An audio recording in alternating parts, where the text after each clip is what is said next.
भक्त की गर्दन यदि श्रद्धा से झुके तो ठीक, अगर जबरदस्ती से झुका दिया तो तुम झुकाने लायक नहीं रह जाओगे। भी ध्यान रखना कि जब आपने देखा नहीं उनको, उनसे बात नहीं हुई, और आप उनके जनों से बात सुनकर उनकी तरफ चल पड़े, इस बात से हरि आपके ऋणी हो जाते हैं।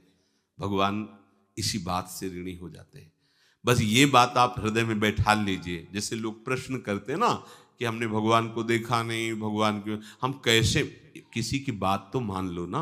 आप मान लो, वो तो आपके अंदर भी बैठे हुए हैं, वो आपको इतना प्यार देने लगेंगे, जहां कोई सहायक नहीं होगा वहां हरि आपको दिखाई देंगे। देख लेना, बिगड़ी ऐसे क्षण में बन जाती है, ऐसा लगता है गला कटा तो वो तलवार गले तक आएगी, हार बनकर सुगंधित फूल बन जाएगी, पर गले तक आने आने तक तुम्हारी निष्ठा देखी जाएगी। नहीं नहीं, बस मेरे हरि का यही विधान, वो आते आते हार बन जाएगी, वो तलवार तुम्हारा गला नहीं काट पाएगी, क्योंकि गले में हरि नाम चल रहा है।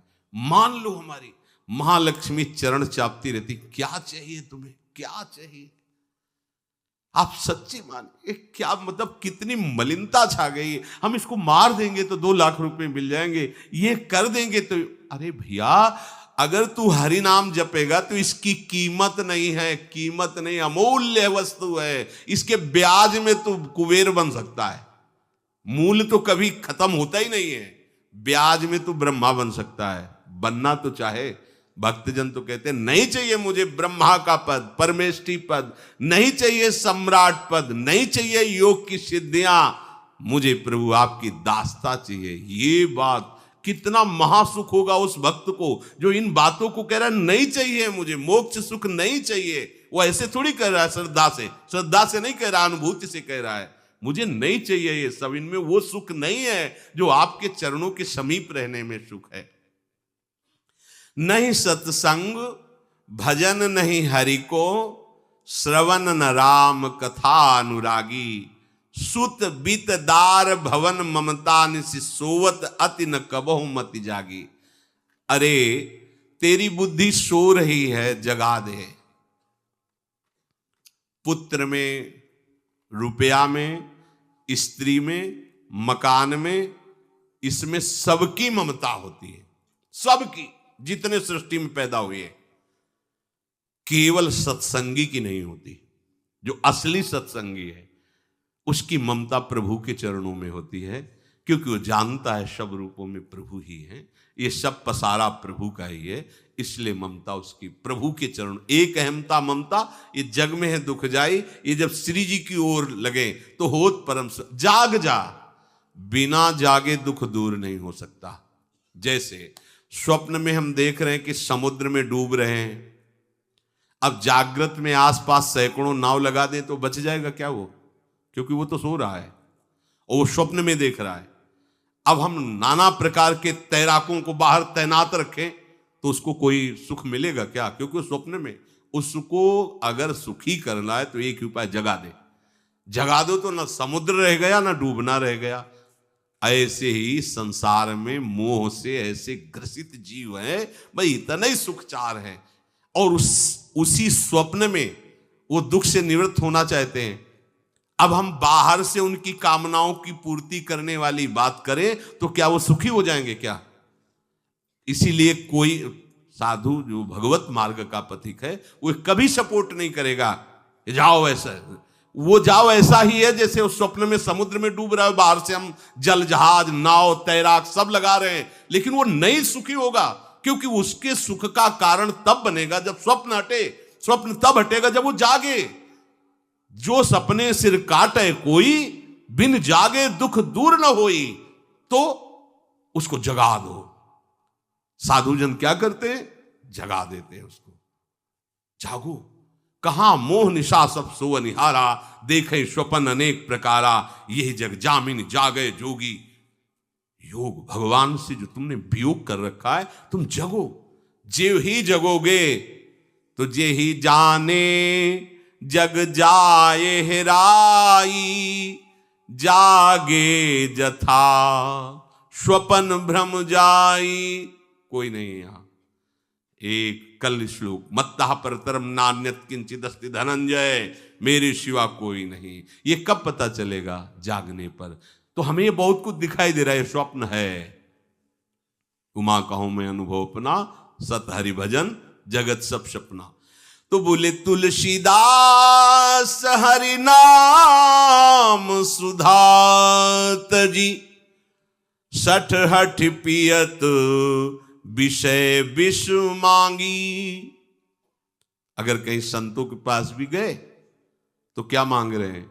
हठ करके विषय विष मांग रहे हैं। वो आत्मदेव नाम के एक ब्राह्मण थे, सब कुछ समृद्धि थी, संतान थी नहीं, बड़े दुखी गृहस्थी में। हमारा कुल चलाने वाला होना चाहिए। बड़ा भ्रम बैठा हुआ है, हमारा कुल चलाने वाला नहीं तो सब बेकार, जीवन ही बेकार हो गया। बिना गुरु के यदि शास्त्र पढ़ोगे ना तो भ्रमित हो जाओगे। स्पष्ट लिखा, पुत नाम के नरक की उसको प्राप्ति होती जिसके संतान नहीं होती। अब तो गृहस्थ में बेचारा पड़े परेशान। उन्होंने सोचा इससे अच्छा है आत्महत्या कर लें। बहुत संतों के पास जाकर के यज्ञ करके सब अपनी कामनाओं की पूर्ति चाहते, दान पुण्य दे करके। उसने भी जितना उपाय हुआ किया, नहीं हुई संतान। मरने के लिए वो जंगल में, उधर से एक सन्यासी जी आ रहे थे, देखा साधु तो ब्राह्मण तो थे, उठे प्रणाम किया, देखा उनको उदास क्यों हो? उनका महाराज उदास ही नहीं, मैं तो आत्महत्या करने आया हूं यहाँ जंगल में। अरे ये तो महापाप है, आत्महत्या तो बड़ी दुर्गति का कारण है। बोले महाराज अगर आप बचाना चाहते हो तो आप कृपा करो। क्या क्या चाहते हो?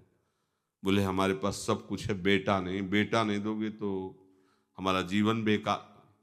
तो उन्होंने अंतर्दृष्टि से देखा और कहा 7 जन्म तक तेरे पुत्र नहीं भाग्य में तेरे लिखा है। तो उसने कहा फिर तो अभी मरते हैं, आत्महत्या करते हैं। 7 जन्म के बाद हम 7 दिन नहीं जिएंगे, हमें पुत्र चाहिए। संत का दयालु। देखो जिनके पास तपस्या और भजन का धन होता है, जब भगवान अधीन है तो कुछ भी कर सकते हो, कुछ भी कर सकते हैं। प्रारब्ध मिटाना कोई बड़ी बात नहीं। प्रारब्ध जानते कोई देवता थोड़ी है, तुम्हारा पीछे का किया हुआ कर्म है। और इधर जोर का भजन है, भजन के प्रभाव से कर्म को नष्ट करने में देर थोड़ी लगती है। ये तो अच्छे शुभ कर्म करो तो तुम्हारा प्रारब्ध बदल जाएगा। भजन का प्रयोग प्रारब्ध बदलने के लिए थोड़ी है। पर वो ऐसा हट किए तो उनका देखो, हट करने से लाभ नहीं मिलता है उनका। हमें उपदेश नहीं, हमें पुत्र चाहिए। अगर आप भगवत प्रेरित होकर यहां आए हो तो आप हमें। तो उन्होंने तपस्या के बल से फल की रचना की और कहा जाओ अपनी पत्नी को ये फल पवा दो और इससे निश्चित पुत्र होगा। बहुत प्रसन्न, अब कामना पूर्ण थी तो देख लो प्रभाव, देखो कामना का। प्रसन्न हुए आए।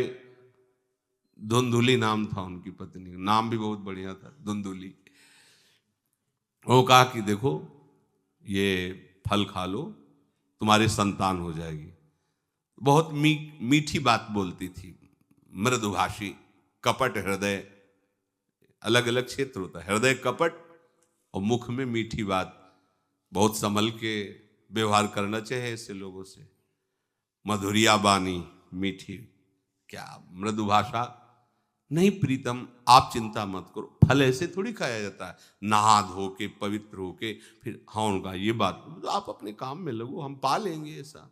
अब आपको विश्वास है ना? बोले विश्वास तो है, इसमें क्या विश्वास, आप भी तो चाहती ना पुत्र हो। बोले हाँ। वो जो ही गए सो अपनी बहन को बुलाया और कहा सुनो अभी तो हम 4-5 रोटी कढ़ी चावल सब पा लेते हैं, पूड़ी खीर पुआ। गर्भ रहेगा तो पेट तो उसी से भरा रहेगा, तो हमारा भोजन रुक जाएगा। बोले हाँ ये तो बात है। जब पेट बढ़ेगा, अगर घर में आग लग गई तो फिर हम भाग नहीं पाएंगे, तो हम जल जाएंगे। ये निगेटिव सोच वाले लेते। और पंडित जी तो इसी बात में लगे हैं कि गर्भ रह जाए तो क्या करें, तुम्हारा हम खाएंगे तो है नहीं पक्की बात, पर करें तो क्या करें। पंडित जी को कैसे समझ? उनका देखो एक बात है, हमारे गर्भ है, हमारे कई लड़के हो चुके हो, गरीबी है ही है हमारे यहाँ। तुम कुछ पैसा दे देना और ये नाटक करना कि मैं गर्भवती हूं, बच्चा समय होने पर हम पहुंचा देंगे, हम घोषित कर देंगे हमारा बच्चा मर गया।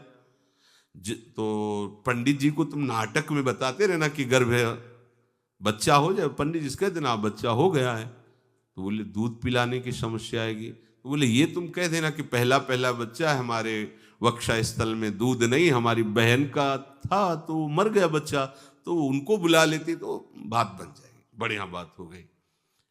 परीक्षा के लिए फल गाय को खवा दो, गाय को खवाया। ठीक समय पर गोकर्ण जी प्रकट हुए, दिव्य तेजोमय बालक, कान केवल वो गाय के, बड़े ही विद्वान और भगवत भक्त संत के द्वारा। कहा था 7 जन्म तुम्हारे भाग्य में, बच्चा नहीं तो नहीं है, देखा गाय के हो गोकर्ण जी प्रकट हुए। उधर उनके जो बच्चा पैदा हुआ वैसे ही नाटक के द्वारा पहुंचा दिया गया, वैसे ही पूरा जैसा पहले पक्का हुआ। अब उसने कहा कि हमारे तो स्तनों में दूध नहीं, हम अपनी बहन को बुला लें, उनका बच्चा मर गया।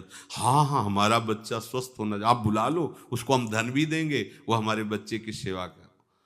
अपने नाम से जोड़ करके उसका नाम रखा धुंधकारी, धुंधुली और धुंधकारी, अज्ञान का साक्षात स्वरूप।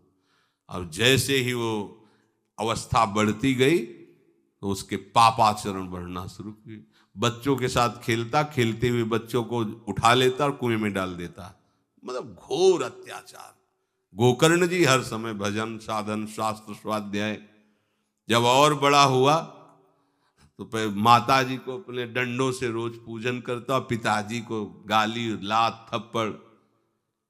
पिताजी तो रो पड़े, गोकर्ण जी से कहा कि बेटा हमारी गाय से प्रकट हुए पर भरोसा आप ही का है, बचा सकते हो। तो बोले पिताजी जाओ यहाँ से, भाग जाओ यहाँ से, एकांत जंगल में जाकर भगवान श्री हरि का भजन करो। उन्होंने 2 श्लोकों में उपदेश किया। दूसरा श्लोक ये, धर्मम भजस्व सततम त्यज लोक धर्मान, सेवन सदा साधु पुरुषं जहि काम तृष्णाम, अन्यस्य गुण दोष चिंतन मास मुक्त्वा, सेवा कथा रस मोहो नितराम पिबत्वम। हे पिताजी, अब तुम लोक धर्म का त्याग करके भागवत धर्म को स्वीकार करो, एकांत में जाकर साधु महापुरुषों के संग से उनके उपदिष्ट उपदेश के अनुसार आचरण करो, प्रभु की लीला कथा सुनो, ना कोई कामना ना कोई तृष्णा, किसी के गुण दोष का वर्णन मत करना, और सदैव भगवत सेवा भावना में रहना, इसी जन्म में तुम्हें भगवत प्राप्त। वो तो उधर गए, इतनी पिटाई की उसने माँ की, माँ कुएं में गिरकर आत्महत्या कर ली।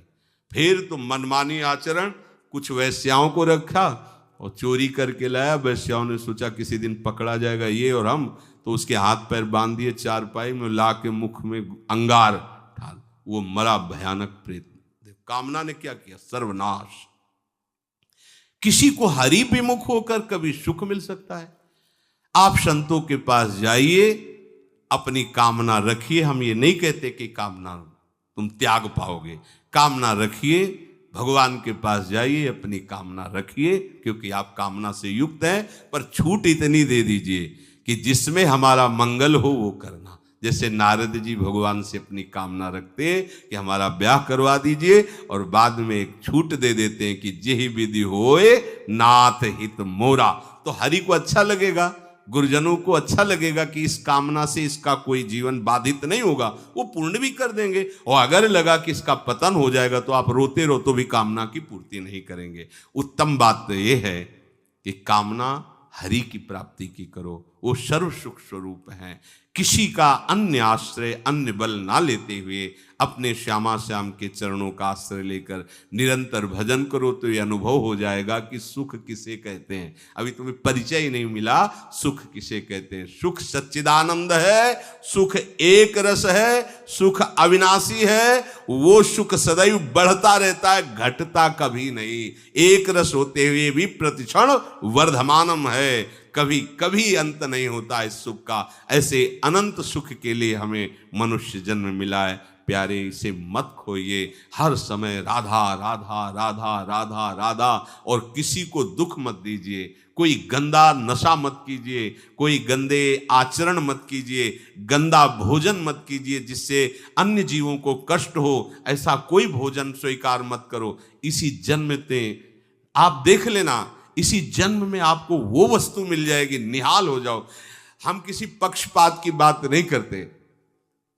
अगर इस छाती को बचपन से अभी तक ऐसा, तो हम कह देते कि भाई आगे कुछ भी हो, कोई भी हमारी गलती हो, हम ये मान सकते हैं, पर हमें ये पता चला कि बचपन से आज तक जलता ही रहा, कभी शांति नहीं मिली, भागता ही रहा पर कभी विश्राम नहीं मिला। पर हम ये आपको कह रहे हैं कि जैसा प्यार प्रभु वैसा अन्यत्र कहीं कभी कहीं नहीं मिला।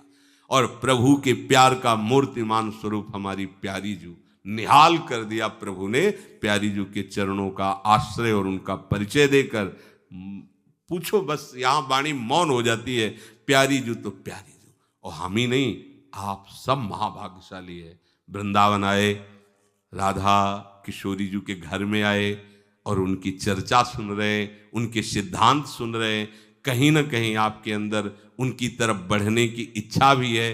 ये बहुत बड़ी बात है। बस इस इच्छा को, इस आशा को इतना बढ़ा लो कि कोई इच्छा न रह जाए, कोई आशा न रह जाए। हर समय निरंतर नाम जप करते रहो। तुलसीदास हरिनाम सुधा तज, भगवान नाम तज कर विष मांगते हो। सूकर श्वान श्रगाल सरिस जन, जनमत जगत जननी दुख लागी। ए काहे को ऐसी गालियां सुनोगे, ये गालियां है। ये सुअर कुत्ता की तरह जीवन व्यतीत करते हो। धिक्कार तुम्हारी मां को जो तुम्हारे जैसा पुत्र जन्मा। अपनी इंद्री की पुष्टता के लिए दूसरों को मार देते हो, चाहे रसेंद्री चाहे जनेंद्री। इंद्रियों की पुष्टता के लिए जानवर जैसा बर्ताव करते हो। कैसा तुम्हारा जीवन है। केवल एक क्षण के सुख के लिए दूसरे को जला दिया, काट दिया, मार दिया। चाहे रसेंद्री का सुख चाहे जनेंद्री का सुख, एक क्षण के सुख के लिए उसका गला काट दिया, उसको रांध के खा रहे हो, उसके साथ भोग किया, उसको काट के फेंक रहे हो, उसको जला रहे हो। क्या तुमसे तो अच्छा सुअर कुत्ता है कि वो अपनी योनि के अनुसार बर्ताव कर रहा है। तुम मनुष्य योनि होकर ऐसे गंदे काम करते हो। सुधर जाओ। कैसी मलिनता छा गई है, कैसी मलिनता। अगर उनको शब्दों से बोलें तो बहुत बुरा लगेगा। इस शरीर में क्या है।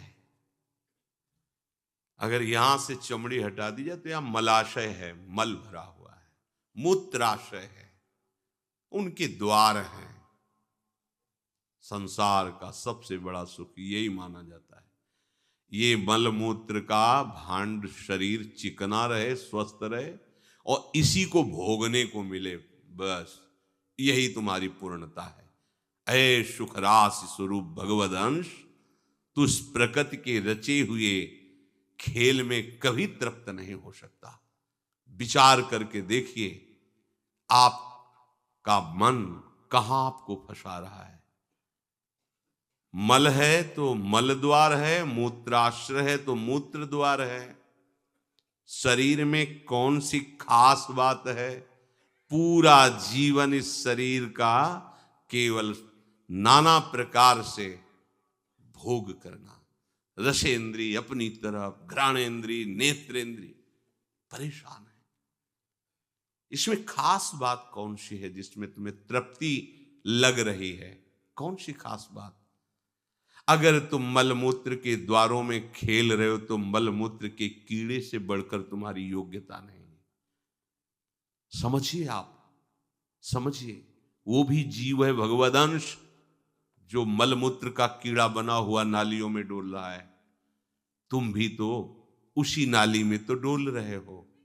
यदि भगवदंश होकर भगवान नाम जप नहीं कर रहे हो, अपने स्वरूप को नहीं समझ रहे हो, चिदानंद सुख की तरफ आकर्षित नहीं हो रहे हो, तो गोस्वामी जी कह रहे वे अभागी हैं। हम लोग अपने को बड़ा भाग्यवान कब मानते हैं, जब विषय भोगों की बाहुल्यता हो जाए। देखो कैसी बुद्धि भ्रमित हो गई है। अभाग्य को हम भाग्य मान रहे हैं। बड़ा आश्चर्य होता है। कैसा आश्चर्य। अगर उनको बोलना अच्छा नहीं लगता, पर यह है कि समझ जाओ तो भाई समझ जाओ। जिन अंगों को छूने के बाद कई बार पवित्र करने के लिए रज आदि लगा करके, उन्हीं अंगों पे तो आसक्ति है तुम्हारी। उन्हीं अंगों को तो तुम सर्वस्व सुख समुद्र मान रहे हो। क्या है। बहुत बार जन्मे हो, मरे हो, भोगे हो प्यारे। ये एक बार प्यार कर लो हमारे प्रभु से, एक बार कर लो। ये भ्रम बिना भगवद आश्रय के भव भय भंजन पद विमुख अभागी। ये माया का, अविद्या का भ्रम नष्ट करने वाले जिनके चरणारविंद हैं, उन श्री हरि से तुम विमुख हो। अरे अभागी, तुम नरक तुल्य भोगों को भोग रहे हो। ये बिना सत्संगी के ये शब्द नहीं पचा सकते आप, क्योंकि आप उसी में रमण करते हैं। आपको लगेगा क्या है, फिर जिंदगी क्या रह गई। अरे अभी देखा क्या है, जिंदगी क्या है। निहाल हो जाओगे, नाच पड़ोगे, मस्त हो जाओगे। किसी का कोई भय नहीं, कोई चाह नहीं। सौंदर्य समुद्र, प्रेम समुद्र, ज्ञान समुद्र जब प्रीतम गले लगाएंगे, निहाल हो जाओगे। पर चाह तो है मलमूत्र के शरीर को गले लगाने की। चाह है इसी को, ये स्वस्थ रहे, खूब विषयों को भोगूं। कैसी दुर्बुद्धि छा गई है, और बढ़ती चली जा रही है दुर्बुद्धि। ये ऐसी तृष्णा बढ़ती चली जा रही है, पूछो मत। सावधान हो जाओ प्यारे, बहुत कम समय है। तुम्हारा शरीर छीन लिया जाएगा, जबरदस्ती छीन लिया जाएगा। ना चाहते हुए तुम्हारे शरीर का नाश हो जाएगा। मान लीजिए एक चंद समय है, कुछ समय है, जिसे तुम 80 साल 100 साल समय ऐसे गए। ब्रह्मा जी के लोक में एक कमल की पंखुड़ी ऐसे छेदी जाए तो मृत्यु लोक का 1 वर्ष हो जाता है। कितना तुम्हारे पास समय। हमारी रात सोने में चली जाती है, दिन नाना प्रकार के भोगों के संग्रह के लिए, कमाई के लिए, भोगों के भोगने के चिंतन में चलिए। हमारा सच्चा जो मार्ग है, जो सत्य मार्ग है, जहां सुख मिलना है, हमारे पास समय नहीं उसके लिए। किसी से बात, हमारे पास समय नहीं है। वाह, समय का बढ़िया सदुपयोग कर रहे हो, परिणाम तुम्हें समझ में आएगा। गोस्वामी जी कह रहे हैं कि निशिवासर रुचि पाप असुचि मन। ये मन अपवित्र हो चुका है भोगों का चिंतन करने से। रात दिन पाप हो रहे हैं, समझ में नहीं आता कि हम पाप कर रहे हैं। एक सेकंड में हमारे मन की वृत्ति दूसरे के दुख को दुख नहीं समझती, उसे दुख देकर सुख भोगने के लिए आज्ञा दे देती है। करो बस, जितनी सुंदरता संसार में, उसके सबके मैं भोगता बन जाऊं। मलिन मन, यहां कुछ सुंदर है क्या? अगर एक दिन 10-20 बार सोच हो जाए, ऐसी दवा खवा दो, फिर उसी के देखो चेहरे की कांति कैसी हो जाएगी। अगर 2-3 दिन हालत चलती रही, देखने लायक नहीं रह जाएगा चेहरा। इसको तुम कुछ खास समझते हो?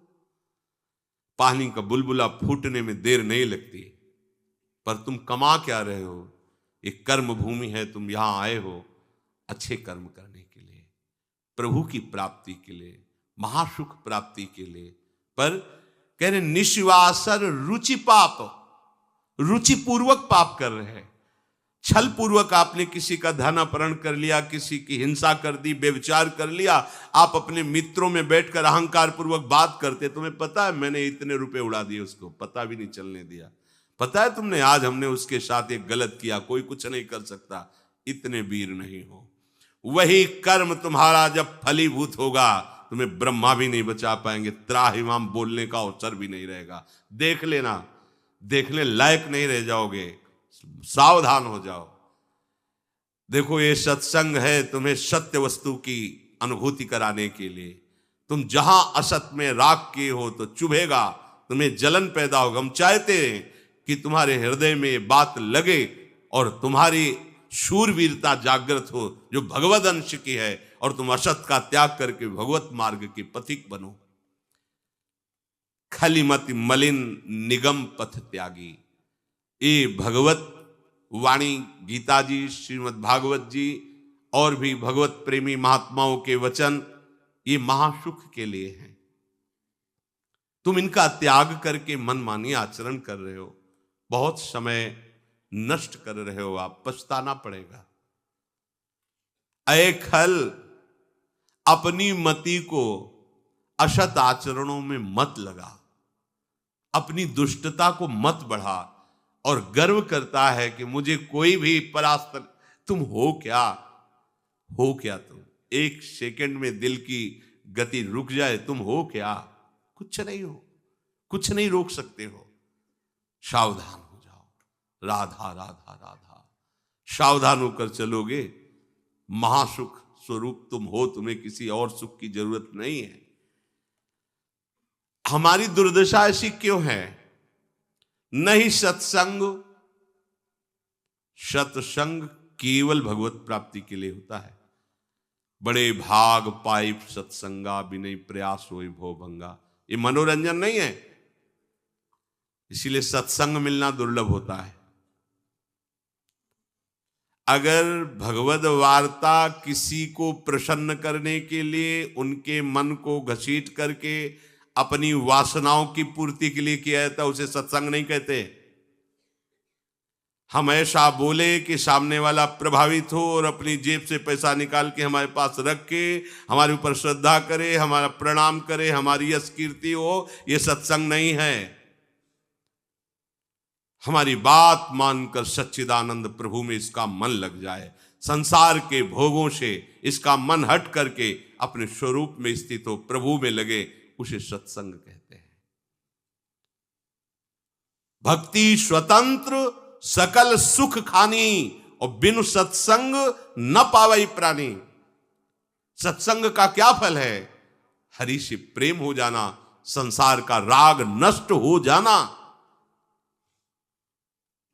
सत्संग का सीधा फल है प्रभु से प्रेम होना। अगर प्रभु से प्रेम नहीं हो रहा, आपको अपने दोस्त सत्संग में बैठने पर जला नहीं रहे, तो सत्संग नहीं हो रहा, मनोरंजन हो रहा है।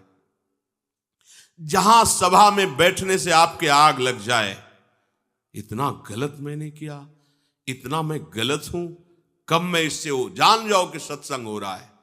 जहां श्रवण से आपका हृदय दाह युक्त होने लगे, धिक्कार हमारे जीवन को, मैंने ऐसा किया, धिक्कार हमारे जीवन को, मैं कैसा जी रहा हूं, कब ऐसा अवसर आएगा जैसा बताया जा रहा है मैं ऐसा चलूं, मतलब सत्संग हो रहा है। नहीं सत्संग, और इसका फल हरि भजन। तो बोले भजन नहीं हरि को। आप इतना दान करें आपको इतने गुना मिलेगा, आप ऐसा करें ऐसा हो जाएगा, 100 में 10 रुपए दान करें 90 आपके पवित्र हो जाए। सत्संग नहीं, ये सत्संग नहीं। 100 में 90 अपने मानिए और 10 हमें दे दीजिए, इसे सत्संग नहीं कहते। 100 के 100 का अभिमान त्याग कर प्रभु के चरणों, वो 100 है, 100 को स्वीकार मत करो तो जीवित रहोगे, 100 को स्वीकार कर लिया तो 100 हो जाओगे। 100 का मतलब समझते हो? जिन हरि भगत हृदय नहीं आनी, जीवित 100 समान ते प्राणी। जीवित 100 जिंदा मुर्दे के समान, ते नर नरक रूप जीवत जग। किसी भी वस्तु का अहम और ममत्व न रह जाए और प्रभु में, यह सत्संग का स्वरूप। सत्संग का स्वरूप तुम्हारे मन को खुशी नहीं, तुम्हारे मन को मार देगा। सत्संग का स्वरूप तुम्हारे मन को मार करके सच्चिदानंद प्रभु में लगा देगा।